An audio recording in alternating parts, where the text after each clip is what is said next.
Welcome back, A's fans, to episode 2 of our Out of the Park Baseball 23 series. I'm Josh, and I'm here to play GM of the Oakland A's. Before we get going, I wanted to say last week I had so much fun doing that video. I've been playing baseball simulators for over 20 years, and I've never been able to share how I play the game or really what this game is about. So I had so much fun getting to do that and really just being authentically me. I really look forward to continuing this series and give you some more, insights and tips into the game on how I play. Another thing too, I need some feedback. I need some feedback on how these videos are going. You know, I put the episode 1 up on my TV. I showed my wife, I showed my kiddo, and you couldn't see shit. You couldn't see anything. So give me some feedback. In today's episode, I changed the display, so it should be a lot more user-friendly on the eye to really see what we're doing. But give me some feedback. Put it in the chat box. Let me know. Another thing that my daughter shared. So I had mentioned the word crew. I said crew a bunch last episode. And she said, Dad, everybody says chat. Don't say crew, say chat. So I'm gonna test the waters here. I'm gonna acknowledge you as chat. But let me know in the feedback. Let me know if I should use crew, chat, or something else. But before we get going, I have one public service announcement to share. March the 1st, Raimondi Park in Oakland, California. Last Bar, Oakland 68s. They're putting on a FansFest for all of Oakland sports. You know, last year, I wasn't able to make it. I was on a vacation. I saw everything via X, and it just seemed like such a fun time. They've got so many people coming out. They've got Miguel frickin' Tejada, MVP 2002, coming out to sign autographs, to say hi to the fans, to be there. They have Brody Brazil. They have Steven Piscotty. Today, they announced Jose Canseco is going to be there. I am just so excited for this date. So anyways, check it out. I hope to see you there. If not, be on X. I'm sure that you'll see a lot of posts. I will be posting my X account, Big A's Fan 73. Looking forward to seeing you there. One person I forgot to mention is Dalton Jeffries, and I purposely held off on sharing him because that's actually where we're going to start today's video. So if you remember in our last video, we made a big change at our catcher position. We did trade Sean Murphy to the Milwaukee Brewers, and we did get a handful of prospects back. We're going to pick things up right where we left off, and I've been thinking about our starting pitching. And Dalton Jeffries, you are currently our number one. You had a fantastic year. 16-12, 3.42 ERA, 33 starts, 3.4 WAR. Incredible. And just to kind of give you an idea on the WAR scale, so if you're a 3 to a 4 WAR, that means that you're probably a major league all-star. Okay? The higher you go, the rarer of a player that you are. And in this case, Dalton Jeffries was an all-star in 22. Now, I just don't know if I could trust him long-term. That's what I'm scared about. I mean, if you look at his, let's look at his pitching stats. I mean, he had a breakout year, 33 starts, huge. Prior to that, he just had cups of coffee in the majors. So little concern. Can he replicate? You know, he's young. I don't know. I think I want to explore. I want to explore making some moves here. So we're gonna shop him, and ideally, I mean, I'm thinking maybe a starter back. Actually, going back to our pitching staff, let's look. So we've got Aaron Ashby, who was part of the Sean Murphy deal. We do have AJ Puck here, but AJ Puck's busted. He's got a torn UCL, so I don't really trust that. So we can't really pencil him in. We did make a trade for JP Sears. So JP Sears is, my thought is he's going to slide into the rotation, but we'll see what Mark Kotze wants to do. So yeah, anyways, let's look back at Dalton Jeffries and let's see if there's anything that we can do here. All right, Chad, I changed my mind. So I browsed all the different offers that were there, and I think we're going to make a trade for Jesus Luzardo. I think I want to bring him back to the Oakland A's. Traded for Starling Marte a few years ago. I just, he's got injury risk as well. There's definitely some risk here. But what I'm thinking about doing is keeping Jeffries and throwing in a prospect, Hoagland, Gunnar Hoagland. He's our 99th ranked prospect, so it's kind of too bad that we have to deal. But I don't. We need to make a change to our starting pitching. So seems like a good deal. I have missing the price is too steep. Well, you know what, David Forrest, we're gonna bamboozle Kim. Oh no, you're hurt. You're hurt. Okay, let's see. Who could we get a? We like your proposal. Let's make this happen. Who's this? Encarnacion. He's a double A. Oh, should we do that? How about another right-handed? I'm not sure we can do that. What would happen if we made this work? You know what? Let's do it. I'll tell you what. We're going to get rid of you, and let's make the deal. All right, boom. So we did it. So let's see. Let's refresh here, and oh, Lord, he's not even there. Jesus Luzardo is our closer. Ooh, that was not what I wanted. Mark Kotze, what are we doing? Like, why is Austin Allen our 3-hitter? Like, yeah, I guess he's got good stats. And, I kind of mentioned this in our last episode, right? Our last episode, I mentioned that just because somebody's great in real life doesn't mean they're going to produce in this game, and vice versa. Just because somebody is not an all-star in real life doesn't mean that they're not going to produce in this game. So, Austin Allen, he's got some pretty high hit, 65 contact. That's almost a 300 hitter, assuming that he hits, what his stats say or his scouting report says. But it's still early. I still want to make some more changes. So looking at our roster, Nico Horner, he had a great first year with us, 4.3 WAR. He won Gold Glove, and our boy re-signed with us. He signed for 8 years.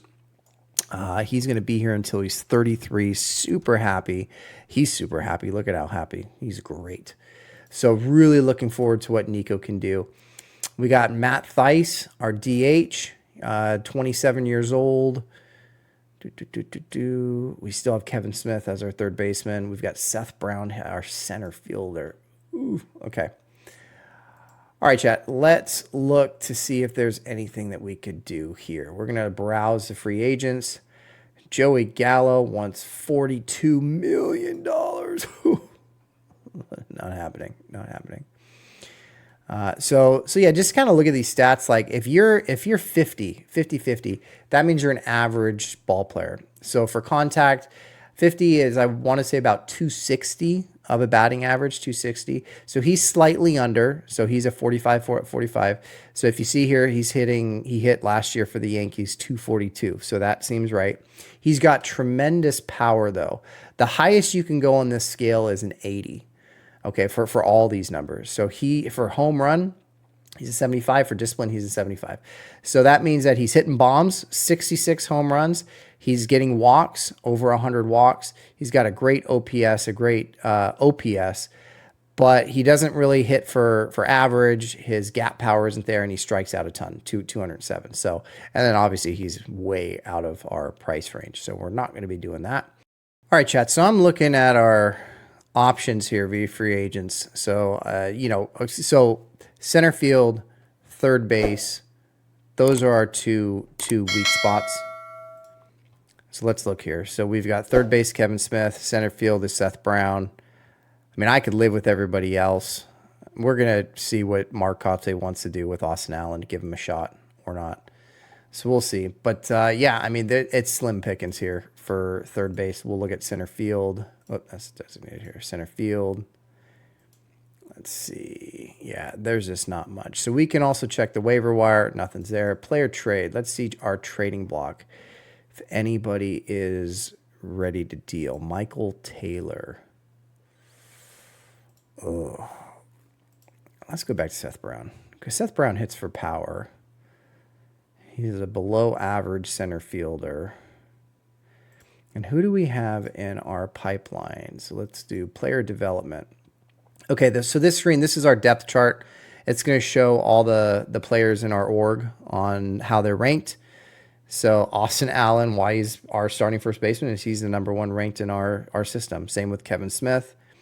Garrett Mitchell, the dude that we brought in for Sean Murphy, he's our number one, but hasn't played above double A. So we've got to groom him. He's got to get some at bats down in double A. All right, let's fast forward here. Let's see. Let's go to the winter meetings. You know, another thing, looking at our stats. So let's look at our team stats. So our pitching last year was very good. Third. Our hitting was not. So I wonder, let's explore personnel, and let's see if we can make a change maybe at hitting coach.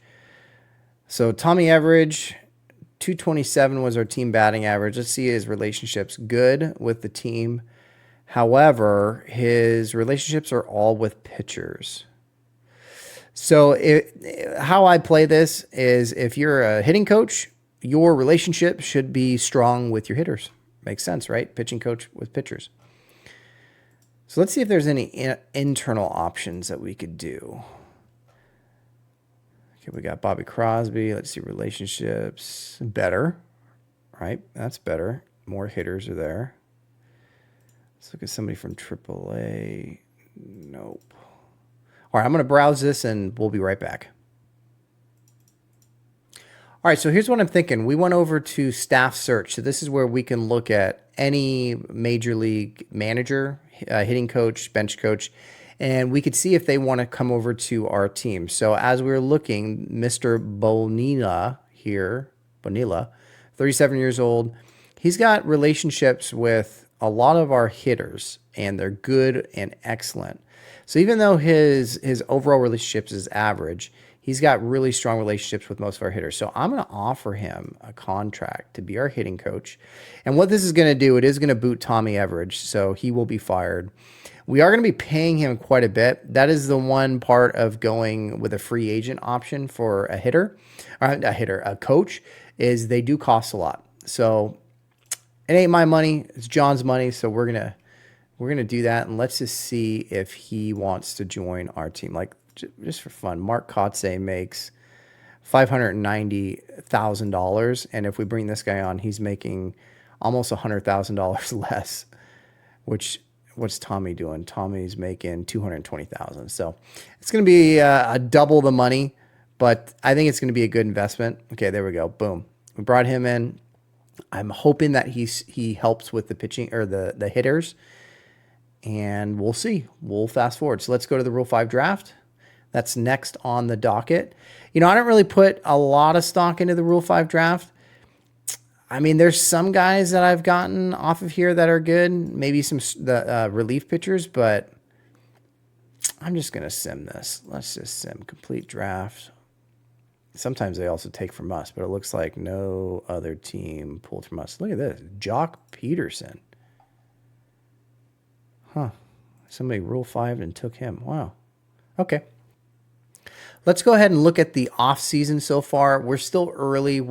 It's a few days before Christmas. It's the 23rd of December. But so far, the Houston Astros have gained 3.7 WAR based off of their off-season additions.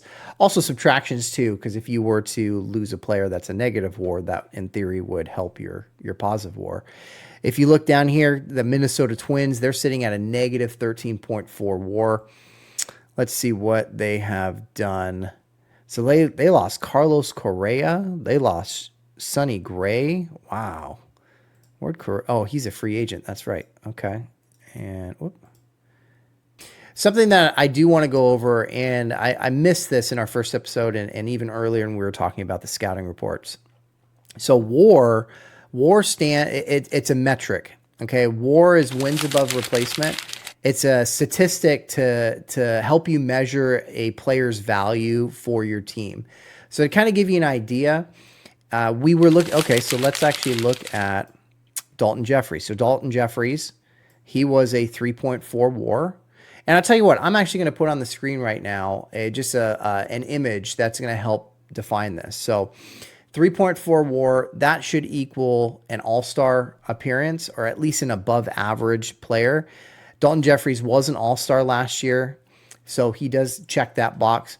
I want to slide over and look at Juan Soto. Now, because we're playing out of the park 23, he's still on the Nationals. So let's look at him. Now, he's just, I mean, off the charts. I mean, again, scouting report, 80 is the highest you could go. He's incredible. Looking at his stats, he was a 7 WAR. 7 WAR is, that's like anything above 6 is like an MVP status. You know, we can even look at Shohei Ohtani. So let's find him on the Angels. Shohei. So it makes him even more impressive as a hitter. He's a 4.1 WAR, and as a pitcher, he's a 2.3 WAR. So you combine those, he's an over 6 WAR player. He's an MVP caliber player. So yeah, the higher the WAR, the more valuable that player is. I'm feeling like going back to the trading block. Now that we've simmed it to the 23rd, we've got a little bit more time in the offseason. And, you know, this is organic, so it always changes. So let's see the trading block. And we've got a lot of pitchers here. I'm thinking about maybe making a deal for one of these guys. And my thought here, you know, we are way too early in the rebuild, right? So we're not going to sign anybody long-term. We're not going to bring anybody in that's long-term. But what I'm thinking is bring in a player, assuming that what we give away isn't going to be, you know, too much, not that tough of a pill to swallow. And then my thought is if we get to the trade deadline, maybe we could deal him and maybe we can get some prospects in. So let's take a look at Mike Clevenger, pitching for San Diego. He's got really good scouting report, and let's see if we can get him for something. And you know, his contract is $19 million, so that is a lot. That's going to take up a lot of our money. But, oh, okay, who's this? Diego Granado. I mean, yeah, we're going to add that. Let's see if San Diego is going to retain. What can we do? 50%. Submit your offer. No. Okay, so for 50%, them retaining $9.4 million, all we got to do is add in another player. And there's, I mean, this person is a half star. Who's this? James Gonzalez. Yeah, I am okay losing you. And let's see if we could keep pushing it. We'll go 75%. Yeah, I mean, some of these guys, granted, they're young. McGuire. First baseman McGuire, Shane McGuire. Yeah, we'll give you a Mac. How much more can we push it? No, okay, I'm not going to push it too far. Okay, let's do it. Let's do it. So we're getting Mike Clevenger. Our fans are going to be thrilled, but then they're going to be pissed in 6 months when we trade them. All right, let's go to trading block. Why don't we look at center fielders? We've got Michael Taylor's already there. How about third base? Brian Anderson. Ooh, $10 million. Brian has a generally positive influence on his teammates. Okay. 4.2 WAR. He was an all-star. Okay. I mean, same scenario, right? He's going to be a free agent. Maybe that's somebody that we could bring in. We do have Kevin Smith over there that I am dying to remove. Ooh, well, I could give him Dalton Jeffries, though. Nah. We don't want to do that. Not yet. Okay. All right. Doesn't make sense to trade Dalton Jeffries for a rental. I mean, who knows? Dalton Jeffries, maybe that 1 year, maybe that's going to catapult him to higher levels. We could only hope. Okay, who's this? You have a team option. Eduardo Escobar, not very high WAR. Let's see what we could do for you. Ooh, okay. You know what? We're going to do that. We're going to give you Kevin Smith. Yeah, we're going to give you Kevin Smith. And we're going to see if you could retain 50%. I'm very happy with this proposal. Okay, 75%. Make this work. Nah, all right, now we're just going to, okay, so he's good at 65. He's good. Okay, yeah, we're good. We're going to take Eduardo Escobar. Ooh, thank you. Unlocked an achievement. Traded for an all-star. Okay. Cool. Okay, let's see how that shuffles the deck here. We're going to fast forward a day. Ooh, we are wheeling and dealing right around Christmas. All right, we got a new cleanup hitter. Okay. Yeah, I'm feeling good about this. Let's see how the offseason changed with our summary. We were, what, 10th, 11th? We're now 5th. Okay, we're getting there. All right, cool. Let's fast forward. We're going to go to spring training. I'm also starting to think maybe we make some additions to the bullpen. So let's see. Okay, so oh, thank goodness.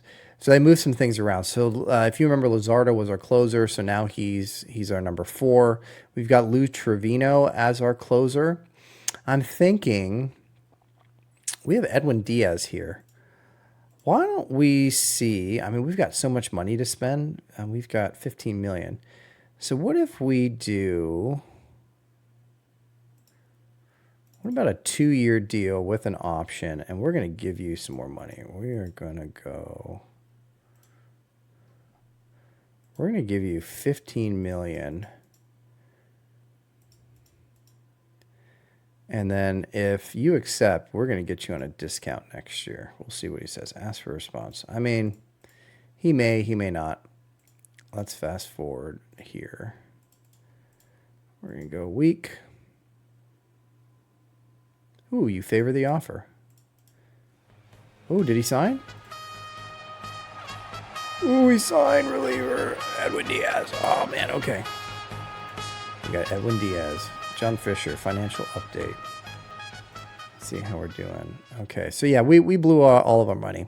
We've got a lot of money for extensions.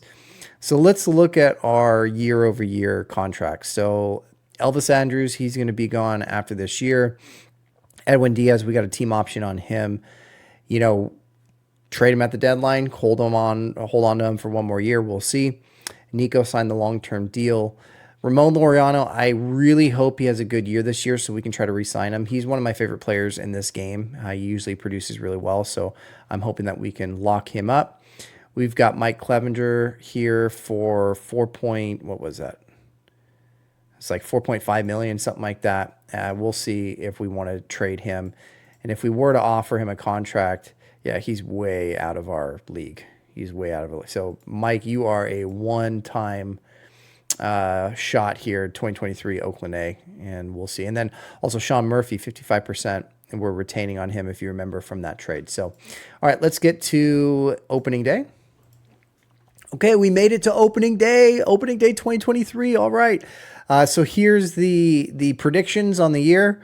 It says that we're going to finish a little bit worse than last year, but yeah, you know, obviously you want to see improvement, but I'm still thinking we're a couple years away before we really start to add and start to get, you know, pretty good. So this is kind of a wash. We'll accept that.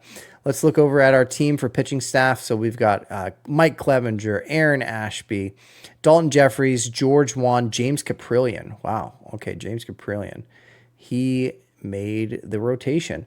Looks like Jesus Luzardo is our setup man, along with JP Sears is also in the bullpen. Interesting. You know, this will change, right? As the year goes, it's going to start to, you know, move people around. People get hurt, performances. So it wouldn't surprise me if Sears and Luzardo end up making the rotation. But on opening day, this is where we're at. Looking at the lineup, we've got Nico Horner leading off, followed by Nick Prado, Ramon Laureano, Eduardo Escobar at third base, Matt Thaiss from Anaheim DHing. He was part of the Chad Pinder trade that we got, also like 3 or 4 relievers as well. Kyle Isbell in left field, Shea Langoliers catching, Seth Brown center field, and Elvis Andrus at shortstop.